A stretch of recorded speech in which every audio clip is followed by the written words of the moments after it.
What's up, players? My name is Mike Doherty from Chiptooth Gaming, and alongside me today is the heavy hitter himself, Kyle Bunyea.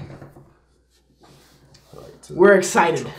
We just got done watching the Sony press conference, and this is going to be all about the Sony, what we think about what just went on. That was crazy. That was the craziest press conference, and I was telling Kyle during the press conference, that was the press conference with the least amount of talking I've ever seen. Like, you saw two guys the whole time that were executives, and then Hideo Kojima came out and showed one of the weirdest trailers you'll ever watch. Naked man with an umbilical cord to invisible baby, with a lot of dead seals. Dead whales and 4 floating bodies coming toward you and disappearing. Yeah. We love you, Hideo. So, there's a lot to unpack with this conference. They open. First of all, they have a live orchestra, which I thought was the weirdest thing when they opened. I was worried that it was going to be 20 minutes since they pulled the Neo a couple weeks ago. They said they weren't going to talk about it at E3. I joked. I said, they're just going to do this for 20 minutes. 20 minutes the whole time? Fill the time. A little concert. Eat that. Blink 182. There's a Crash Bandicoot dancing. Little guy in his costume coming out. So they opened with God of War. And you and me both are kind of meh on God of War. Yeah, I thought it. I mean, it's a reboot. Is it a reboot? It looks like they're starting a new storyline. So in those terms, it looks as though it's a reboot. You may hear. It's interesting. I don't know. Like, right. I'm excited to see what comes out of this because it just said God of War. Right. Is this really Kratos? We don't know. It's a new voice actor. It probably is, but you definitely didn't see his blades. I think they just don't fit in the setting. Yeah, because we assume it's Norse. From the vibes we've gotten in the trailer, it's Norse mythology, which parallels with the rumors that were going on. He had a beautiful beard. That was impressive. Yeah, I was jealous, man. I can't get the scruff. You get the neck beard like me, and it's just all bad, and you're fat, and the rolls. Gone 7 years ago. We all are. That's why we're all here. I was making a comment about my neck beard and your neck beard. I get it. I have a bad neck beard. Anyway, so I thought this was interesting. He wasn't full of rage. You could see him hold back. You saw the little meter go down when he was getting angry, and he reeled it in. He had a son. It's gonna be interesting. I had a theory that his son's gonna get killed by one of the North gods, and that's what's gonna set it off.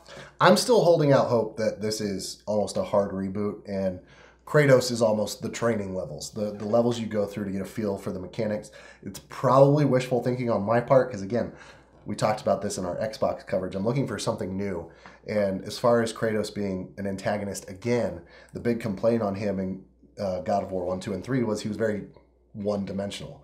There wasn't a lot to him. He was an angry Spartan looking for revenge. He got his revenge. So if he does stay, I'm curious to see what his arc is, what trajectory his character is going to go through, what changes is he going to go through. Yeah, I agree. And like, it's character development, like I was saying. First 3 games he's just filled with rage and yelling all the time, and now he's like dialing back. So I'm interested to see that kind of what they do with the story there. Along with, I think they just ran out of things to kill, so it's just like, let's reboot this and you can kill some more. You can kill Thor. I wonder if Disney's going to have a field day with that one. Yeah, great. What do they own? I mean, they own the superhero Thor. I don't think they own. No, they don't own the Norse. Maybe Spider-Man will be in this. Good Lord, no more teenagers in tights. So that's interesting. Both of us, on God of War usually, but I will play it. I get something to play on that PlayStation 4 of ours. The Last Guardian, just a trailer and release date, kind of expected, both of us. This has been 12 years. 10 years. I think 12. This game has been in development. It was announced for the PS3. Now coming out in 2016. October 25th. So that's really only a handful of months away. We're in June. We got 4 months. It was announced in 2007, 8. Naughty Dog released Jack X Racing, Uncharted 1, 2, 3, The Last of Us, and Uncharted 4 in the span it took them to make this game. So I think you're going to see those delays really affect the initial sales. The pre-orders, I think, are going to be down because people don't want to get hyped up and be let down by it. So I think you're going to see a lot of people wait for reviewers to get their hands on it and get a good impression of what they're walking into with 2 bird dogs. Yeah, that's what took the game so long. The 2 bird dogs. So yeah, both I liked Eco. I liked Shadow of the Colossus. They were just kind of like mad games for me. I liked them. I enjoyed them. That wasn't like memorable to me. But I know a lot of you hold it dear. They're beautiful. So I get they're beautiful games. They're very artsy games, and I like that. I like it's not just shooting people up all the time and eating. It was a nice change of pace. So I'm glad this is coming out. This is their fall game, of course, because Horizon Zero Dawn got delayed. Final Fantasy 15 was also at this conference. The VR version was introduced at this conference. We saw Final Fantasy 17 at a previous conference. Yeah, the Xbox. So this was kind of, they were showing demos of their VR at this point, which is interesting. So yeah, so they kind of transitioned. We'll get into that later. Yeah, so they showed the VR version, which looks really cool. And just for that audience, I'm really excited for that audience to have something like that. Horizon Zero Dawn new trailer. Mm-hmm. Looked really cool. Again, I'm sold on that game. Showed more the menus and... I think this has the potential to be one of their better new IPs in the last 10 years, in all honesty. And I may be overhyping it to myself because I am aware of what is in that list of the new IPs in the last 10 years. You have Last of Us, you have Uncharted. Yeah, the Order 1986. Don't forget that gem. But there seemed to be a lot to it. There's a lot under the surface that we don't know. Who is this girl? Where did she come from? What is her story? The story is... I can't wait because they have Fallout's writer. They have Fallout 3's writer on this game. They acquired him a while ago, so I'm excited to see where they take this game. You saw dialogue options. Mm-hmm. We saw new weapons and how you could take over animals, get on them, and ride them. Hack them. Yeah. So it's really cool. Really excited for that game. Bummed it's delayed, but... yeah, we're getting something. They showed... Okay, so this game, I would say, is one of the standouts for me personally. Detroit Become Human. The developers of Heavy Rain and Beyond Two Souls, one really good game, one really mad game. Oh my gosh, this game looks awesome. It's just your AI and have all these branching choices. You're like a detective and you're stuck with scenarios in which... it can change constantly. Right. So you could die, you could save someone. Right. When saving someone, you could die. You could kill everybody. Like, it's really cool. And you pointed something out to me. The original trailer was a girl. This trailer is a guy. And then I brought that up to you, and you said, well, you can die in this game.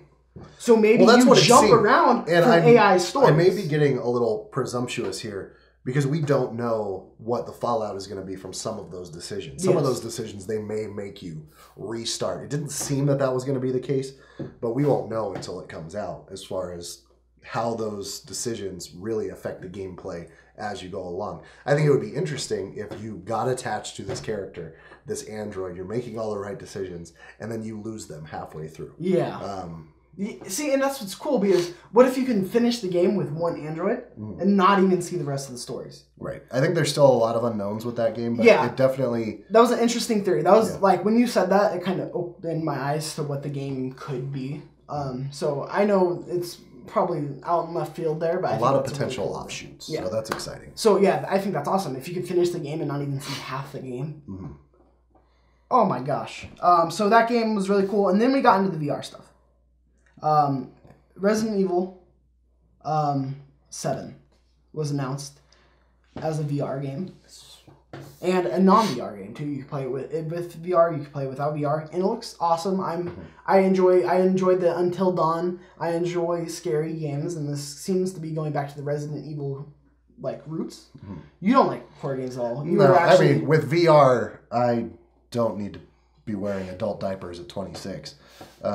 But it looked good. I'm really interested to see really how VR is going to be integrated with a lot of these games. Are you on rails? Are you able to move freely? What is it going to look like? But it looked as though this is going to be a very immersive VR game. This is gonna make you jump. This is gonna make you wet yourself. So empty your bladder and bowels before playing. Speaking of playing, there is a free demo tonight for the PlayStation Plus subscribers. Released tonight, Monday, of the press conference of Resident Evil. That's crazy. And it's so cool to see it come back to the roots of being a survival game more than just an action game. So I know a lot of people are excited about that. And then we had the VR system. They talked about it. We'll have 50 launch titles, which is exciting. I actually don't think they said launch titles. We're getting this information from GameSpot, just the rundown. I think it was launch window, 50 games. Battlefront. We got Star Wars Battlefront X-Wing. And when I saw this game, I was sold. I always wanted to be an X-Wing as a kid. I always wanted to fly in the Star Wars universe. So I was really excited about that. Yeah, I think VR. It's a hard sell. You've been telling me it's a hard sell for you. There's interest in it. There's a lot of interest in it, but I feel like this has been attempted, and yes, technology is so much further along. But when I saw, if we're comparing two games, when I saw the Battlefront X-Wing missions, and I compared those to the Star Trek game from Ubisoft, it seemed as though Ubisoft was lacking greatly in the look of that game. So I was wondering almost to myself if Sony or EA or any of these developers are compromising actual gameplay mechanics to make it look... Not giving you in-game engine. Right. Yeah. And kind of cut some things out to make it look like it belongs on next-gen systems. So I'm really going to be interested to see how it shakes out, because the difference in just those two, those space adventure type games, was night and day as far as the looks. You had a Batman game that looked like it was going to be a 15-minute experience. It might be a half-hour game, maybe a couple hours, maybe a Telltale-like game. Who knows, really? But we didn't get any information. Like I said, least talking in this conference I've ever seen in any conference ever. There was a couple. They didn't talk about the games at all. They just showed the games. You had a problem with it, but I think that's what worries me. Tonight, I think it's going to trickle out information for all this. The write-ups will come out, but I think they were holding back information on VR. Yeah. They weren't giving you everything as far as the gameplay mechanics are concerned, how it's going to be integrated in a lot of games. And one thing that kind of stood out to me that I kind of was taken back by, who was the guy that presented the VR, the price? Andrew House. Okay.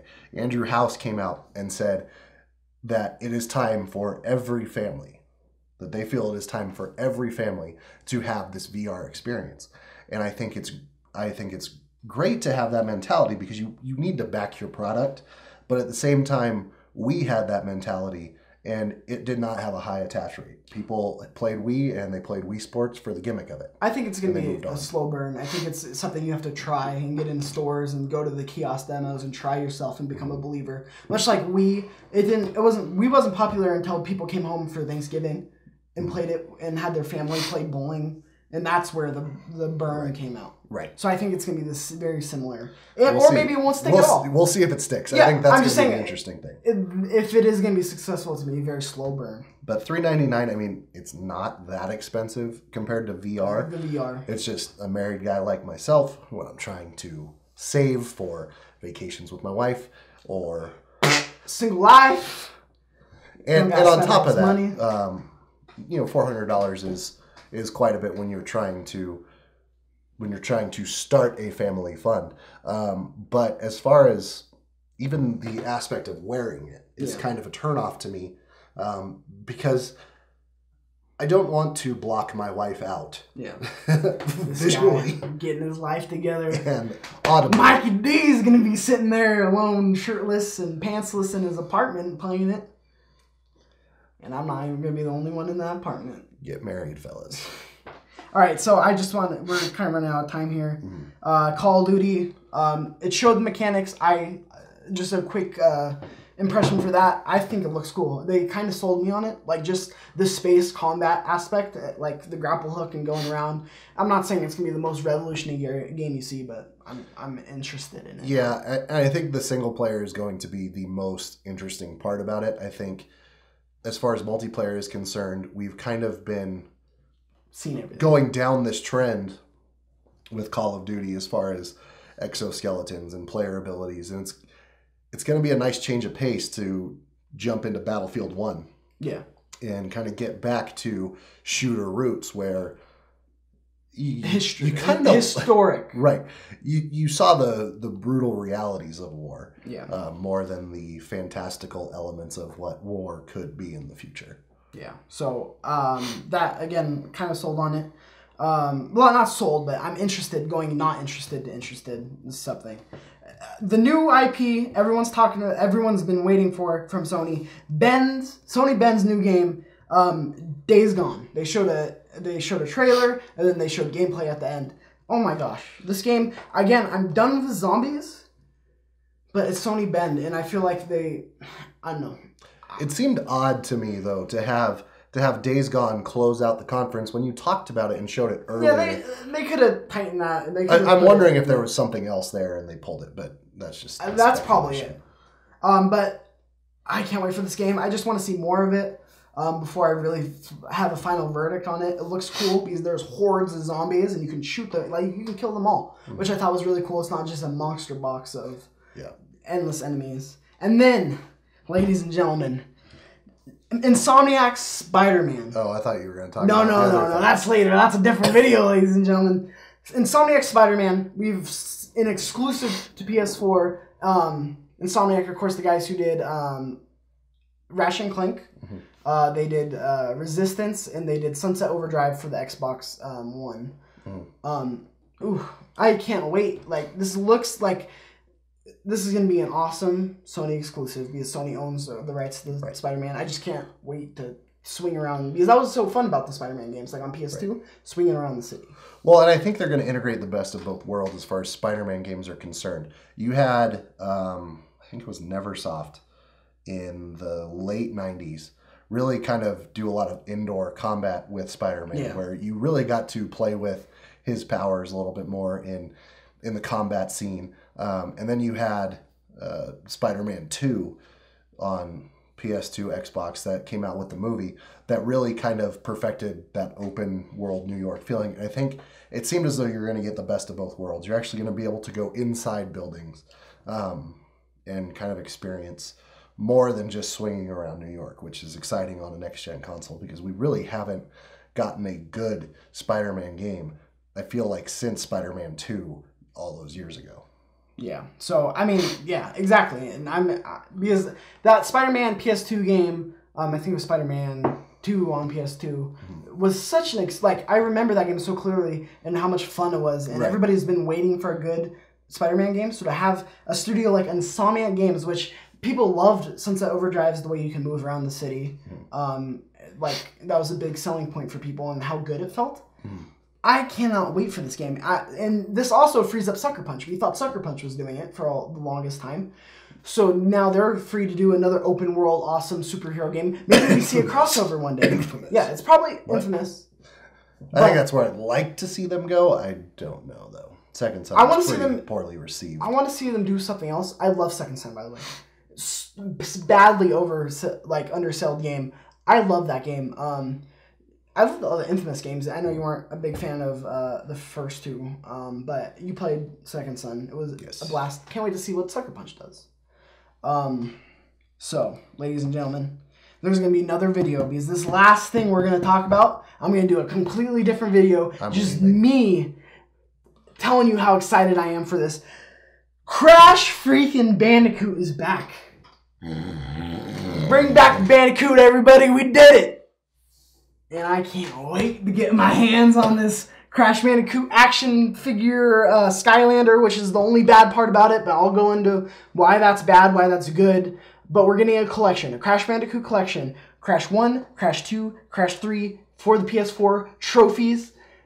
I 100%ed every single one of those games. I can't wait to do it again and get trophies and have that experience again. And it opens up the path for a CTR Crash Bash redo. Those games were awesome. Oh, I cannot wait. And just seeing Sony and Activision kind of be friends with this, having it be a PS4 exclusive instead of ruining Crash like Activision has done in the past. They're going to make him a Skylander, which isn't going to be that good. I'll talk about it in my video. It's right here. Check it out. The video of me just ranting about Crash Bandicoot for God knows how long. So what do you think? Crash Bandicoot, relevant or not? You have a couple minutes. I think it's going to be interesting to see how it sells. are the generation that grew up with Crash Bandicoot ready to introduce that to their kids? You don't have kids. I'll make kids just for this. Okay. Don't want to picture that. It's like just a gelatinous. All right. Bold anyway, yellow. That's what they call it. Anyway. I understand the love for it. I understand the nostalgia.